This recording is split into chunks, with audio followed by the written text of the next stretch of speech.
Meus caros irmãos e amigos, professores e alunos da Escola Bíblica Dominical, pastores e companheiros de ministério, irmãos e irmãs que sempre nos acompanham neste canal, e você que está nos conhecendo hoje, eu saúdo a todos vós com a santa e gloriosa paz do nosso amado Salvador Jesus Cristo. Enfim, chegamos à última lição do segundo trimestre de 2024. Estudamos durante todo esse trimestre sobre a carreira que nos está proposta, o caminho da salvação, santidade e perseverança para chegar ao céu.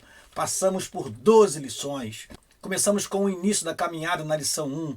Depois falamos sobre a escolha entre a porta estreita e a porta larga. Falamos sobre o céu, o destino do cristão, uma lição que tem tudo a ver com a lição que nós estudaremos hoje na 13ª aula. Depois estudamos sobre como se conduzir na caminhada, o cuidado que o cristão deve ter. Falamos sobre os inimigos do cristão na lição de número 5. Falamos sobre as nossas armas espirituais na lição 6. O perigo da murmuração na lição 7.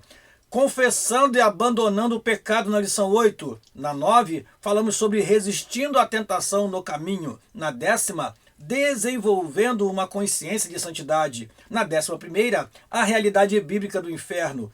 Na 12ª, estudamos sobre a bendita esperança, a marca do cristão. E hoje falaremos sobre a cidade celestial. A caminhada do cristão só se encerrará quando nós entrarmos nos céus pelas portas. Como disse a lição número 3, céu é o nosso destino. E nós precisamos conhecer o que a palavra de Deus nos fala sobre a cidade celestial. Portanto, eu convido você para estar atento a esta última aula, porque esta aula fecha este assunto tão importante que é a carreira que nos está proposta. Eu peço a você que deixe aí seu like, que você compartilhe esta aula com outros irmãos e irmãs, que você vá no nosso canal e faça lá um comentário, simples que seja. Nós leremos e disponibilizaremos para você, meu caro aluno, professor da Escola Bíblica Dominical, que está sempre conosco aqui aprendendo a Palavra de Deus. Dito isso, nós queremos agora orar ao Senhor, pedir que Ele nos abençoe durante a exposição da Sua Palavra. Oremos, pois. Pai, no nome de Jesus te agradecemos a oportunidade que temos de, através deste canal, trazer a teus filhos mais uma lição da Escola Bíblica Dominical. Que o teu Espírito nos ajude na comunicação desta lição e que teus servos possam receber, guardar, praticar e ensinar a tua palavra com fidelidade. Assim oramos e te agradecemos. Em nome de Jesus, teu Filho. Amém e amém. Vamos então começar a nossa aula e sempre começamos com o nosso texto áureo. O nosso texto áureo é um texto que nós lemos muitas vezes durante todo este trimestre. É o texto que está em Filipenses capítulo 3, versículo 20. Carta de Paulo aos Filipenses, capítulo 3, versículo 20, diz: Mas a nossa cidade está nos céus, donde também esperamos o Salvador, o Senhor Jesus Cristo. Repetindo, mas a nossa cidade está nos céus, donde também esperamos o Salvador, o Senhor Jesus Cristo. Filipenses, capítulo 3, versículo 20. Nossa cidade está nos céus. Por isso que nossa caminhada só termina quando nós chegarmos lá. Continuando, vamos à nossa verdade prática. A cidade celestial é o alvo de toda a nossa jornada que iniciou ou que se iniciou com o novo nascimento e se consumará com a entrada pelos portões celestiais. Repetindo, a nossa cidade celestial é o alvo de toda a nossa jornada que iniciou ou que se iniciou com o novo nascimento e se consumará com a entrada pelos portões celestiais. Vamos então à leitura bíblica em classe que se encontra no livro de Apocalipse, o livro da Revelação, capítulo 21, versículo 9 a 14 e capítulo 22, versículo 1 a 5. Apocalipse, capítulo 21, 9 a 14 e capítulo 22, 1 a 5. Diz o seguinte: Apocalipse, capítulo 21, versículo 9 ao 14, diz assim: E veio um dos 7 anjos que tinham as 7 taças cheias das últimas 7 pragas e falou comigo, dizendo: Vem, mostrar-te-ei a esposa, a mulher do Cordeiro, e levou-me em espírito a um grande e alto monte, e mostrou-me a grande cidade, a Santa Jerusalém, que de Deus descia do céu, e tinha a glória de Deus. A sua luz era semelhante a uma pedra preciosíssima, como a pedra de jaspe, como o cristal resplandecente.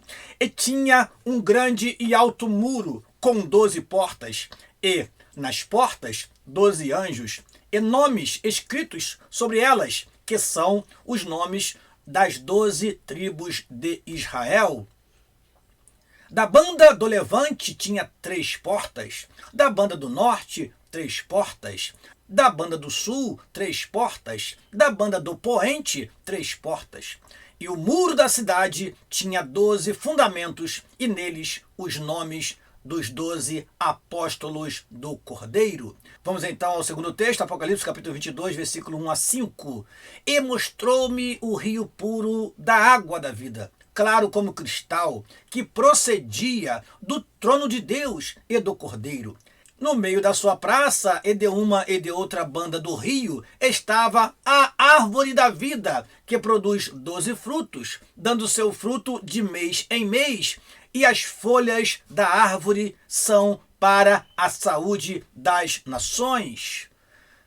E ali nunca mais haverá maldição contra alguém, e nela estará o trono de Deus e do Cordeiro, e os seus servos o servirão. E verão o seu rosto, e na sua testa estará o seu nome. E ali não haverá mais noite, e não necessitarão de lâmpada, nem de luz do sol, porque o Senhor Deus a ilumina, e reinarão para todo sempre.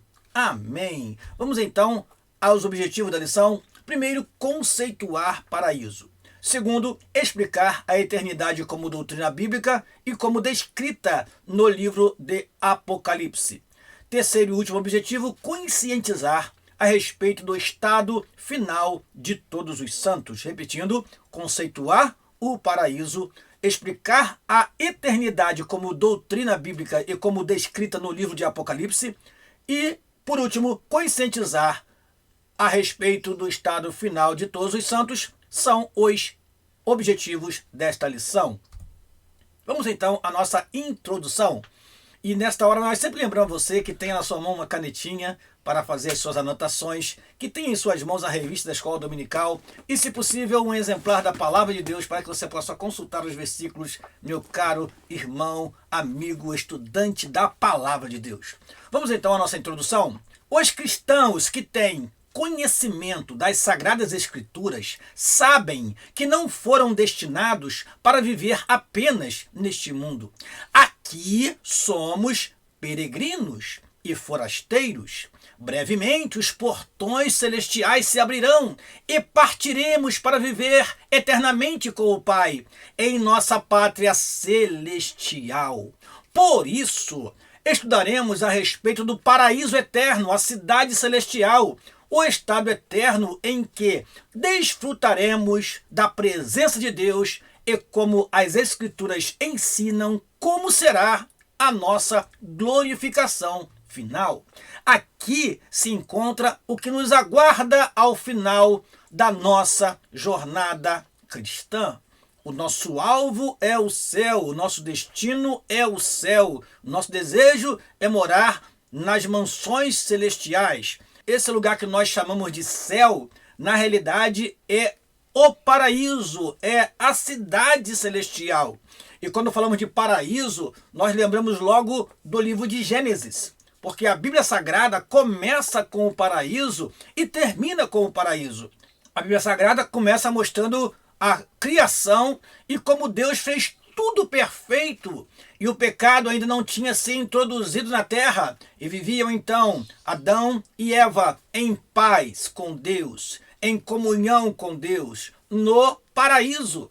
Infelizmente, o pecado entrou no mundo, e o que a Bíblia nos mostra é como Deus resolveu o problema do pecado. E ao resolver o problema do pecado, haverá o estado eterno. Nós aprendemos na lição de número 11 que aqueles que são desobedientes a Deus, os demônios, Satanás, o falso profeta, o anticristo, Estes serão lançados no lago de fogo e enxofre por toda a eternidade. Agora, o cristão, o servo de Deus, os santos, passarão a sua eternidade com Cristo nos céus. E é isso que nós vamos estudar nesta última lição, a eternidade. Não podemos confundir, como veremos nessa lição, a eternidade com o milênio. O milênio são 1000 anos de paz que acontecerão na terra sob a regência do Senhor Jesus Cristo. Mas no final do milênio nós teremos ainda a última revolta de Satanás. E assim haverá a renovação dos céus e a terra. Então, céu e terra serão uma mesma grei, uma mesma ordem, o mesmo povo, o mesmo tratamento. Porque diz a palavra do Senhor, e vi novo céu e nova terra. E assim chegar ao fim a resolução do problema do pecado, e então agora os santos habitarão para sempre com o Senhor no que nós chamamos de estado eterno, vivendo na cidade celestial para todo sempre, como lemos no livro de Apocalipse. Então, caro professor e aluno, preste bem atenção nesta aula, porque muitos confundem o estado eterno com o milênio. O milênio vem antes e o estado eterno vem depois, quando estaremos para sempre com Deus nos céus. E assim como teremos uma mesma grei, estar no céu e estar na terra não fará grande diferença para aqueles que viverem a eternidade com Deus. Vamos então para o primeiro tópico da lição, o paraíso eterno. Primeiro item do primeiro tópico, o que é o paraíso? Uma definição que podemos mencionar de paraíso é o céu como morada de Deus, dos anjos e dos salvos. Quando estava na cruz, nosso Senhor fez uma promessa ao ladrão arrependido. Em verdade, te digo que hoje estarás comigo no paraíso. Lucas capítulo 23, versículo 43. Essa promessa foi prontamente cumprida, pois, quando por ocasião da sua morte, o corpo do Senhor Jesus foi para a sepultura, mas seu espírito para o Pai, ou seja, para o céu, o lugar de habitação de Deus. Não há como mensurar tamanha alegria do ladrão ao ouvir de Jesus a promessa de um encontro no paraíso. Este lugar é a expressão de toda a soma das bem-aventuranças em Cristo. O apóstolo Paulo foi arrebatado e levado ao paraíso, que é o mesmo lugar que aparece em Apocalipse capítulo 2, versículo 7. Vamos ler estes versículos para comprovar o que o nosso comentarista fala. Conheço um homem em Cristo que há 14 anos, se no corpo não sei, se fora do corpo não sei, Deus o sabe, foi arrebatado até ao terceiro céu. E sei que o tal homem, se no corpo, se fora do corpo não sei, Deus o sabe, foi arrebatado ao paraíso, e ouviu palavras inefáveis de que ao homem não é lícito falar. Ele foi ao paraíso. E assim diz Apocalipse capítulo 2, versículo 7, o seguinte. Apocalipse 2, 7 diz: quem tem ouvidos, ouça o que o Espírito diz às igrejas. Ao que vencer, dar-lhe-ei a comer da árvore da vida que está no meio do paraíso de Deus. Então, o paraíso é a morada de Deus. Paraíso é onde estão os anjos. Paraíso é para onde vão os santos, segundo o que lemos na palavra de Deus. Segundo item do primeiro tópico, o que é a cidade eterna? Depois do julgamento final após o milênio e a purificação da terra por meio de fogo, surgirá a Nova Jerusalém, que figura como a cidade eterna de Deus, em Apocalipse capítulo 3, versículo 12, e Apocalipse 21 e 22. Quando esteve neste mundo, o Senhor Jesus assegurou que prepararia um lugar para os santos. Isso está em João capítulo 14, versículo 2 e 3. A Nova Jerusalém, criada por ocasião da purificação ocorrida na terra, tem sua origem no céu e será também terrena, visto que substituirá a antiga cidade que estava contaminada. Ela descerá diretamente dos céus. Nessa ocasião, os salvos serão cidadãos dessa cidade, desfrutarão das bênçãos eternas e habitarão com os seus corpos transformados em um estado glorioso. O nosso comentarista tem uma opinião que nós devemos ponderar aqui antes de comentar. Segundo o nosso comentarista, a Nova Jerusalém surgirá após a purificação da terra. Porém, o que vemos na Bíblia, no livro de Apocalipse, é uma cidade que desce do céu. Ou seja, nós não vemos na Bíblia a renovação da Jerusalém terrena. Nós vemos uma Jerusalém celestial, uma nova cidade que desce do céu, cujas dimensões são citadas por João no livro de Apocalipse. Então essa cidade é uma cidade que vem dos céus, não a Jerusalém restaurada. É claro que toda a terra será restaurada, inclusive a terra de Israel, e assim a cidade de Jerusalém também será restaurada. Mas o que a Bíblia nos diz é que essa cidade vem dos céus. Essa cidade desce do céu. Então ela não é apenas uma renovação da cidade terrena. Aqui o nosso comentarista chega a dizer que a Jerusalém celestial é também terrena. Não podemos confundir a Jerusalém terrena com a Jerusalém celestial.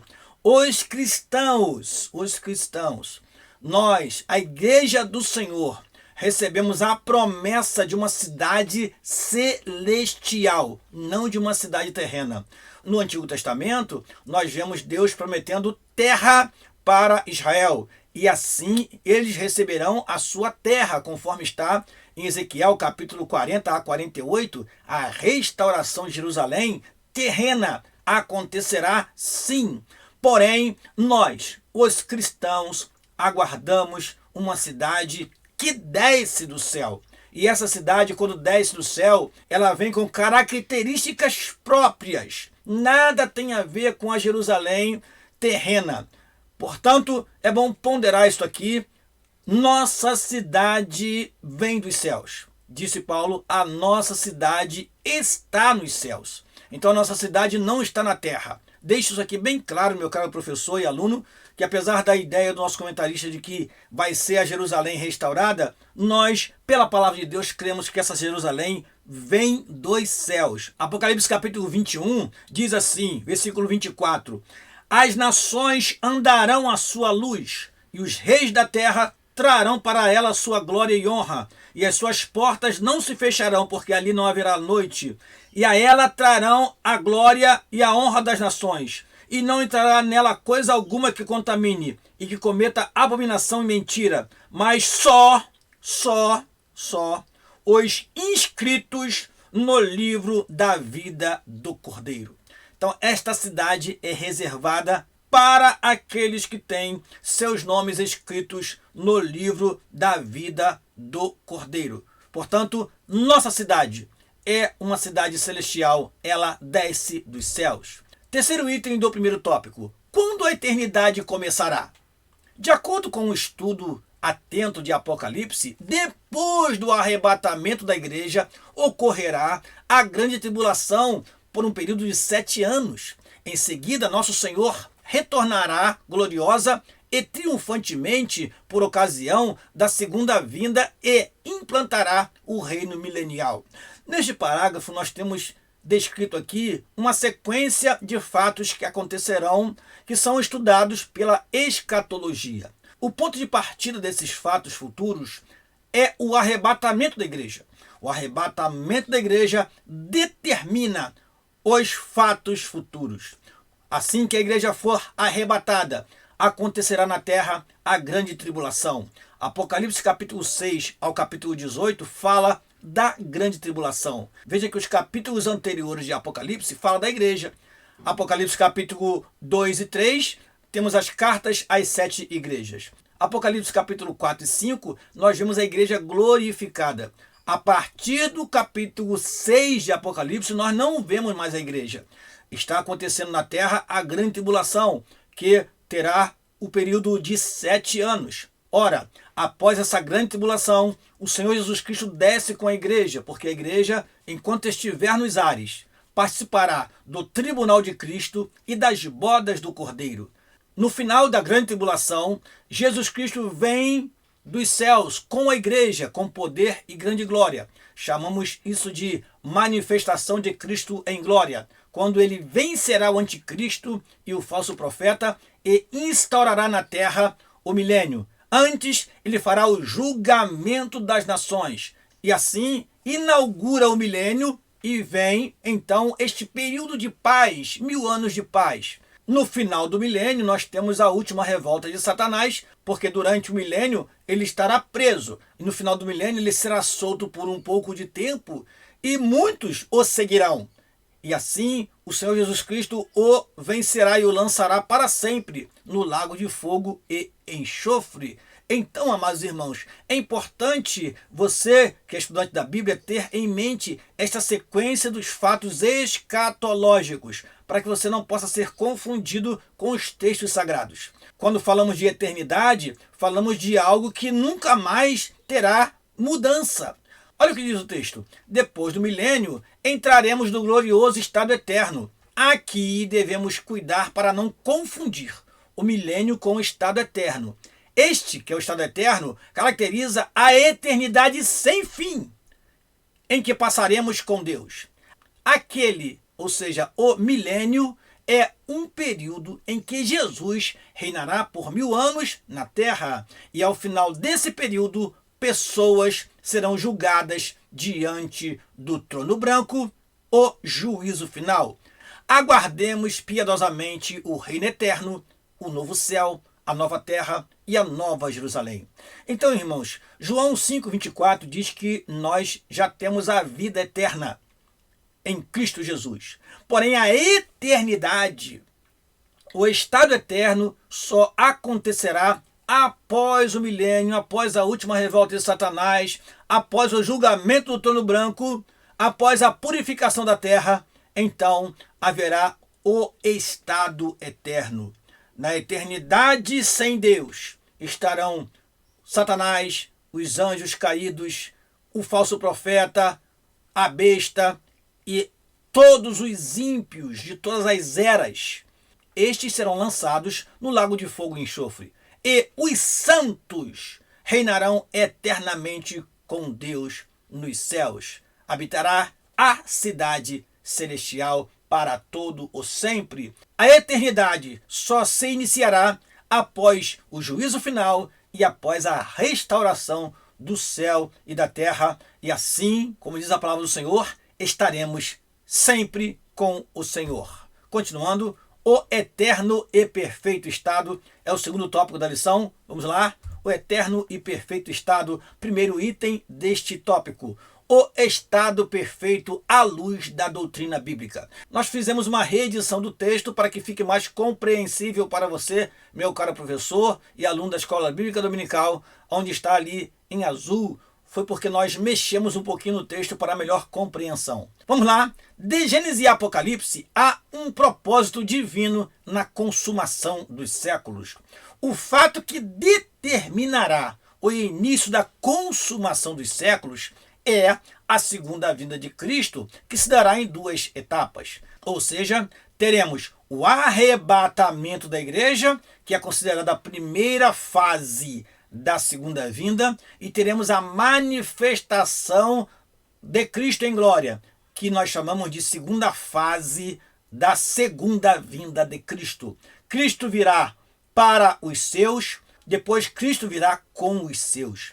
Cristo virá arrebatar a igreja na primeira fase e Cristo virá socorrer e livrar Israel na segunda fase. Então nós temos esse momento determinante para a consumação dos séculos. Após o milênio estarão estabelecidos um novo céu e uma nova terra.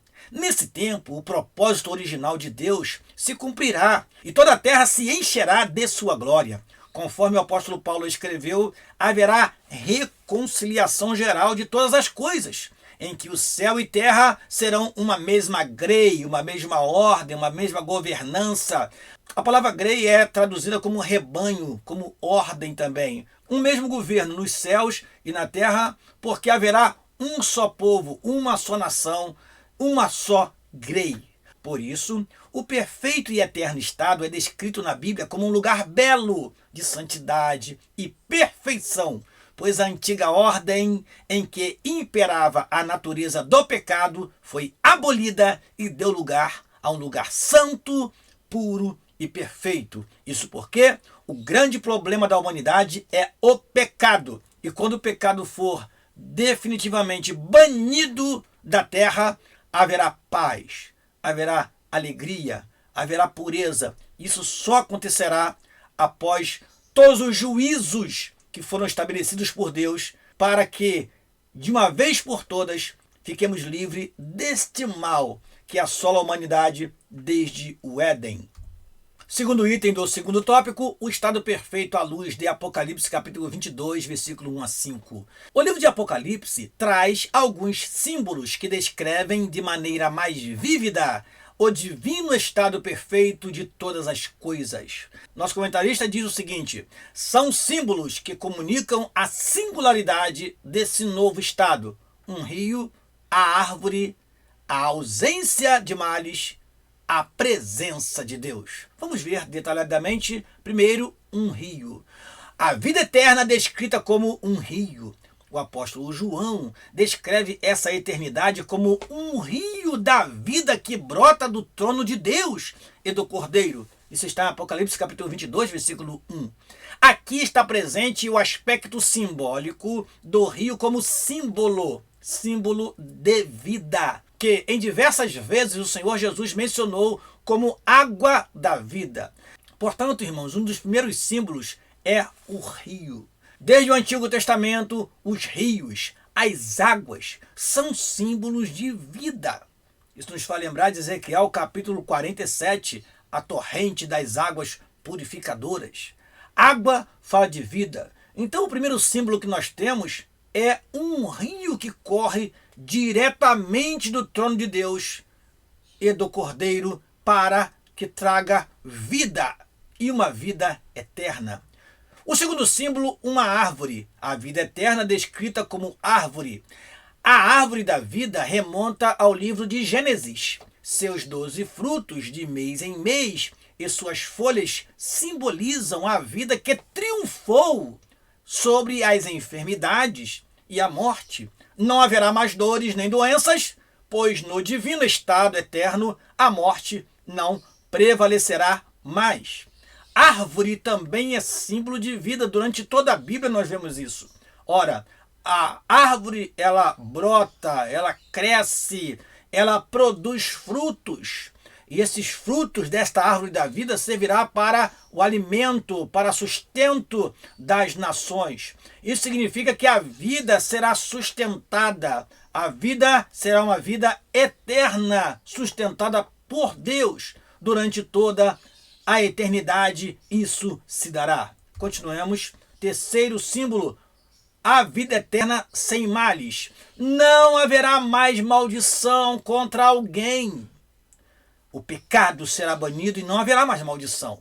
O problema do coração do ser humano será para sempre resolvido, pois o mal será plenamente erradicado. Ali, o trono de Deus e do Cordeiro estarão centralizados no coração do ser humano.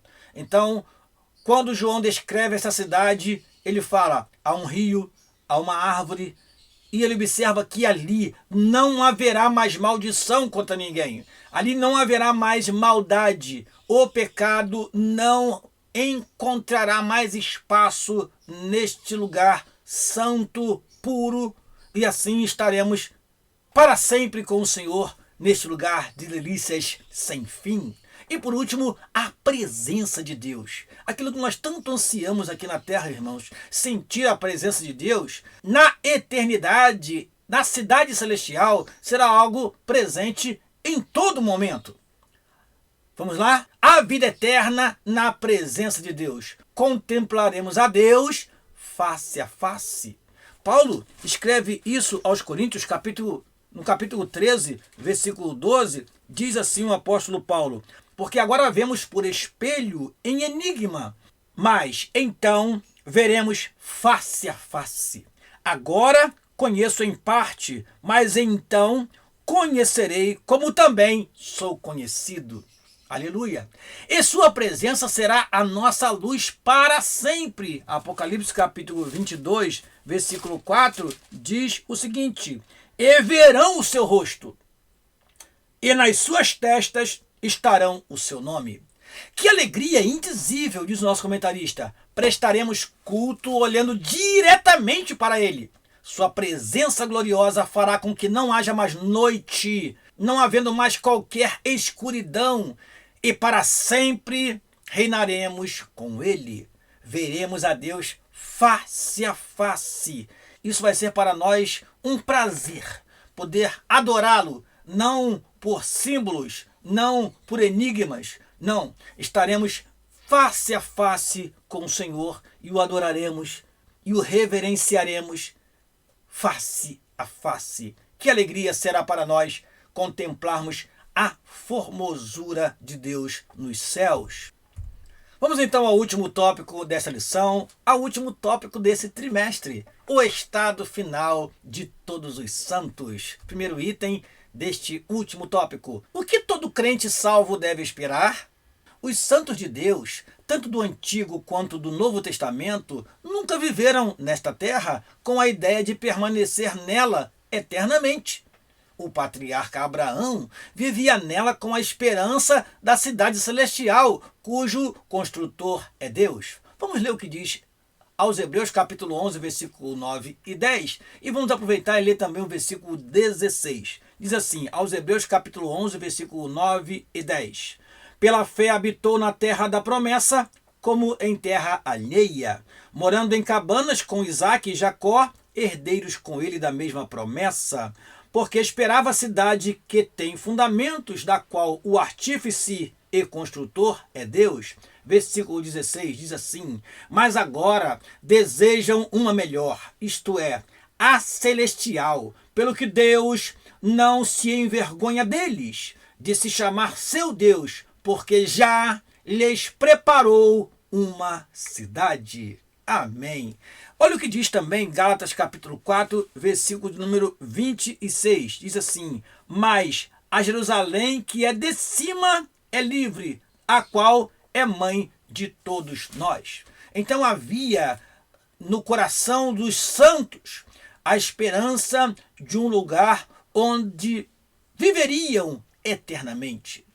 Continuando, Moisés passou por ela, ou seja, passou pela terra com essa mesma intenção. Deixou o Egito e sua glória porque tinha consciência de algo melhor, a recompensa gloriosa. E voltamos então a Hebreus capítulo 11, versículo 24 a 27, que diz o seguinte: pela fé Moisés, sendo já grande, recusou ser chamado filho da filha de Faraó, escolhendo antes ser maltratado com o povo de Deus, do que por um pouco de tempo ter o gozo do pecado, tendo por maiores riquezas o vitupério de Cristo do que os tesouros do Egito, porque tinha em vista a recompensa. Pelo que deixou o Egito, não temendo a ira do rei, porque ficou firme como vendo o invisível.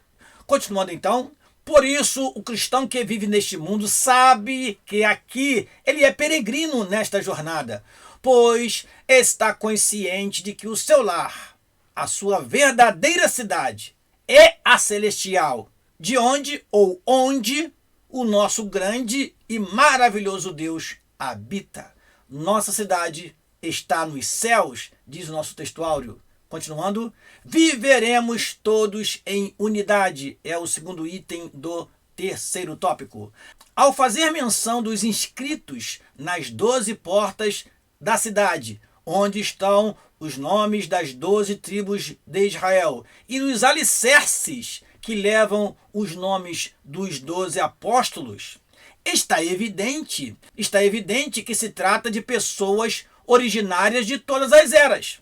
Então estamos vendo aí no texto sagrado a união dos santos da antiga aliança com os santos da nova aliança.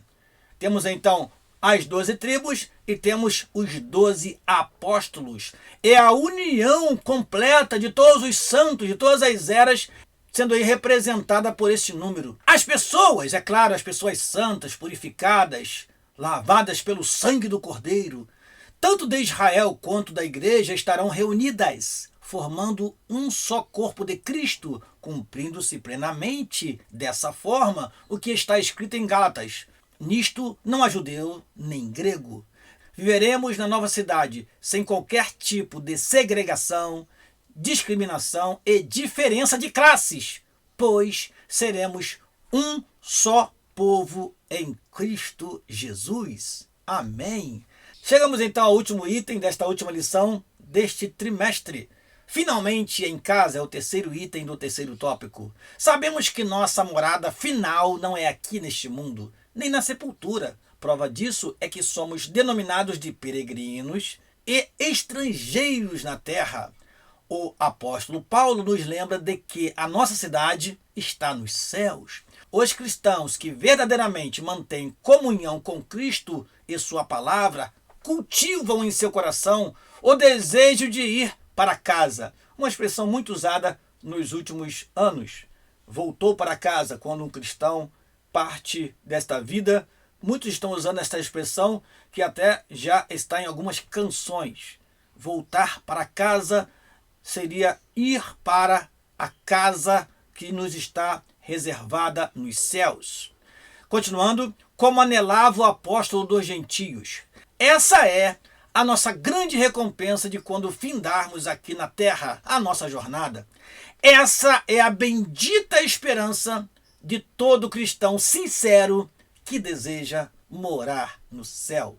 Amados irmãos, quando falamos de ir para casa, ou seja, nós vamos para a nossa cidade, vamos para o lugar que o Senhor prometeu para nós. Vou e voltarei para vós, e vos levarei para mim mesmo, para que onde eu estiver, estejais vós também. É claro que essa expressão voltar para casa dá a ideia de que nós já estivemos no céu, e nós não estivemos no céu ainda. Na verdade, nós iremos para a casa que nos está reservada.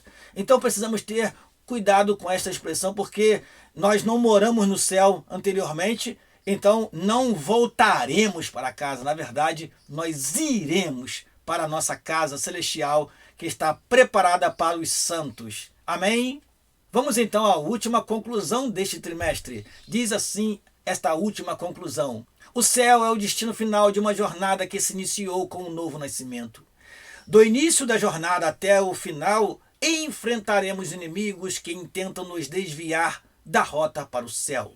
Por isso, durante a travessia da jornada, é necessário toda a vigilância e zelo, sabendo que aquele que começou a boa obra a aperfeiçoará até o dia do nosso Senhor Jesus Cristo, que é o dia do arrebatamento da igreja. Portanto, coloquemos nossos olhos no autor e consumador da fé, olhando para frente, pois a Canaã celestial é logo ali. Amém. Que lindo encerramento de trimestre nós temos nesta lição. Vamos então convidar você para a próxima lição, para a próxima aula, para a próxima revista. Semana que vem teremos revista nova, assunto novo. Estaremos falando sobre o Deus que governa o mundo e cuida da família. Os ensinamentos divinos nos livros de Ruth e Esther para a nossa geração.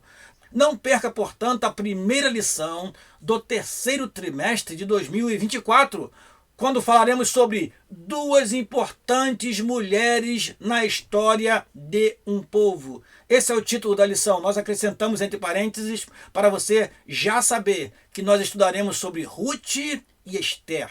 É a primeira lição de uma série de lições que falará sobre o Deus que governa o mundo e cuida da família. Eu conto com você aqui na próxima semana. Será mais um trimestre edificante para nós e para nossas famílias. Eu tenho certeza que o aprendizado será importantíssimo. Eu encerro por aqui agradecendo a você por este trimestre que você esteve conosco e termino pedindo a você que deixe aí o seu like, que compartilhe essa aula com outros professores e alunos e assim continuaremos fazendo este trabalho pela graça de Deus. Quero contar com a sua oração, contar com a sua ajuda, meu querido professor e aluno, compartilhando esta aula com outros irmãos e irmãs que participam ativamente da Escola Bíblica Dominical. Deus os abençoe em Cristo Jesus. Aqui se despede o vosso amigo pastor Daniel Rosa Dutra. E até a semana que vem com nova revista, nova lição, novo trimestre. Eu espero você aqui. Até lá.